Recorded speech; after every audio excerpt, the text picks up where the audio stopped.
E ontem, 19 de maio, foi o Dia Mundial de Conscientização sobre a Enxaqueca, que atinge 1 bilhão de pessoas, sobretudo mulheres. E nesse ano, a campanha de combate à dor de cabeça crônica tem uma razão a mais, né, Tíci? Pois é, que um recente estudo associou a enxaqueca ao AVC como principal fator de risco não tradicional dos derrames em pessoas entre 18 e 49 anos.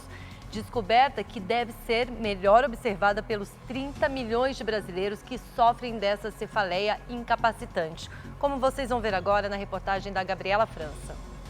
2 anos atrás, Giovana sentiu uma dor de cabeça diferente. Acho que o principal para mim que eu comecei a estranhar é que ela começou a ser muito frequente, realmente bem forte. Mas o que eu mais achava estranho é que aqui a minha testa ela ficava bem sensível. Então era até meio engraçado que às vezes eu pressionava aqui e ela dava até uma aliviada. Então isso que eu comecei a estranhar muito. E sim, às vezes ela tinha mais de um lado do que o outro. Dor que começou a incapacitar a jovem de 22 anos. A audição, eu geralmente até explico para as pessoas que eu não estou muito bem, porque eu até começo a não focar. Barulho fica insuportável. Fica, parece que tudo potencializa, assim, qualquer barulhinho já potencializa. Assim que procurou ajuda, recebeu o diagnóstico de enxaqueca. Fico muito enjoada e o que mais me incomoda é o cheiro. Então, se alguma pessoa que está perto de mim está com algum produto que está um pouco mais forte, para mim acaba sendo muito complicado. Mas também tem a questão da luz, eu fico muito sensível. E quando a crise aparece, é para o escuro que a estudante corre. Quando eu estou em casa, eu geralmente vou pro quarto, fecho a janela, fecho a porta, não entra nem uma frestinha de luz e eu desligo o celular, porque se o celular vibrar, já me incomoda. E eu fico de olho fechado, se eu consigo dormir, acaba melhorando um pouco. Mas às vezes é tão intensa que nem dormir eu consigo. Giovana faz parte dos 30 milhões de brasileiros que sofrem de enxaqueca. Aquela dor que pulsa, que afeta um ou os dois lados da cabeça e que pode ter uma causa genética e também ser desencadeada pela mudança no clima, pela falta de sono, o estresse, a fome, o excesso de cafeína.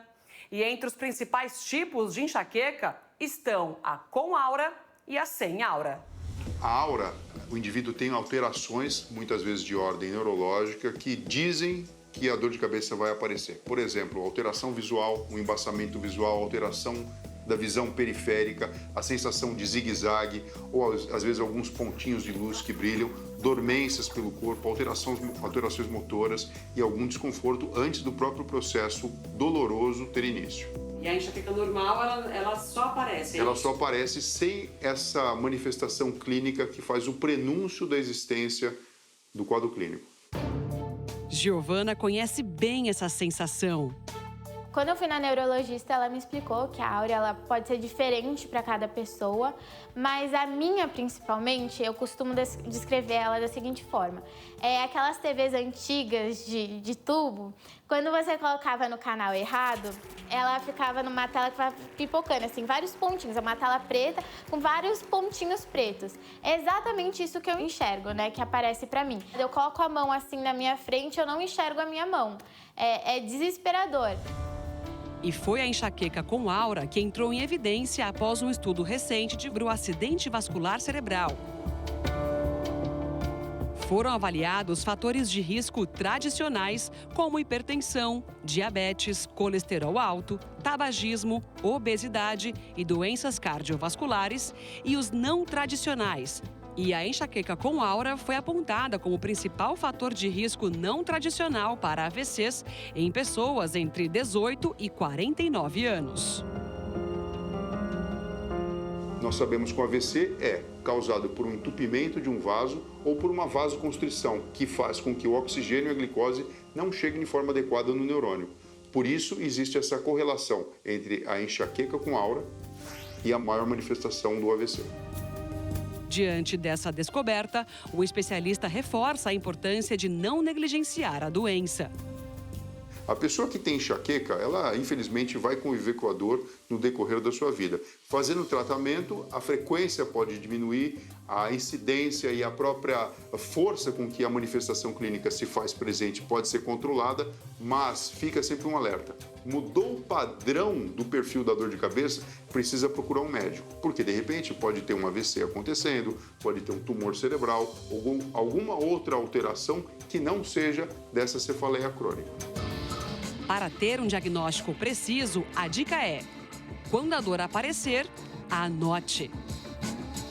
Vai fazer um diário da dor de cabeça. Anotar que momento do dia ela aparece, qual que é a característica, o que você fez que tentou melhorar e não melhorou, quanto tempo durou. Tem gente que tem o gatilho porque toma muito café, porque brigou com o marido, com a esposa, com o cônjuge, ou porque comeu demais, ou porque ficou muito tempo em jejum. Perfume, o tipo de comida, o tipo de queijo. E isso faz com que o profissional e o paciente encontrem um caminho para tirar os fatores de risco que são perfeitamente evitáveis. Giovana já conhece todos os gatilhos que desencadeiam a enxaqueca.